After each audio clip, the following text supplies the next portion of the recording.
Premier séjour en France, comment, à l'occasion de cette semaine, tu es très heureux de pouvoir venir ici, rencontrer des enfants, des scolaires français, des étudiants de ton âge aussi, pour parler un petit peu de ton pays. Exactement, le premier séjour en France, très heureux, mais surtout que je participe à une semaine internationale de solidarité. C'est un réel plaisir pour moi de venir témoigner ici ce qui se passe en Afrique et avec les associations qui quittent là. Par exemple, je peux citer ici l'association Coup de pouce qui depuis 5 ans avec qui nous travaillons au pays de Gand. Alors de venir dire directement à cette population ce que nous ressentons de leur aide et puis de venir leur dire aussi de tout ce qui se passe en Afrique. Vous avez envie de dire qu'il faut continuer à aider l'Afrique et le Mali en particulier. Il y a toujours besoin de solidarité. Oui, le besoin est toujours là et je pense qu'à travers ces aides, soit directement ou indirectement en passant par des associations comme en notre cas, je pense que c'est une nécessité. Nous sommes surtout dans certaines localités du Mali des gens qui ont vraiment besoin de soutien. Et des soutiens comme ça du Nord, je pense que ce sont des soutiens. En médecine au Mali, de quoi rêve-t-on? De venir soigner les gens en France ou au contraire au Mali de pouvoir rester dans votre pays? Alors là, bientôt il me reste une année pour terminer.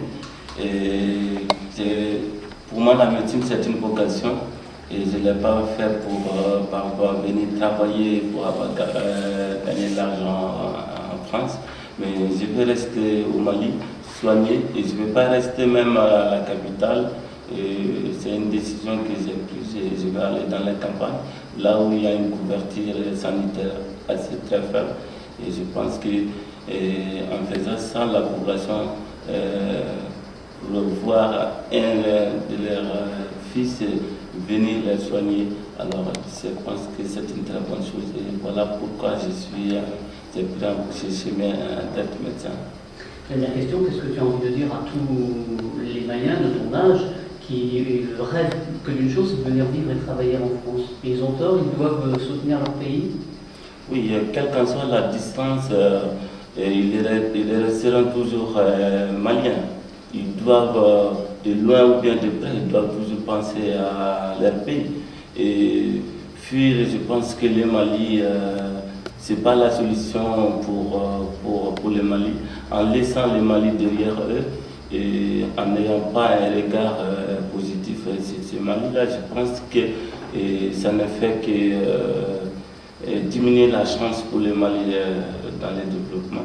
Je pense tout jeune, aujourd'hui, je pense que le développement des pays africains doit passer par nous. La jeunesse doit prendre conscience et que nous ne pouvons pas aller laisser le Mali ou les pays africains derrière nous, quel que soit. Le Mali a besoin de nous et nous devons travailler là-bas. Et même pour ceux qui viennent en Europe pour étudier, je pense que s'ils ont leur diplôme, ils doivent retourner. Ils doivent retourner pour travailler et pourquoi pas dire que nous sommes retournés travailler pour que le Mali soit développé.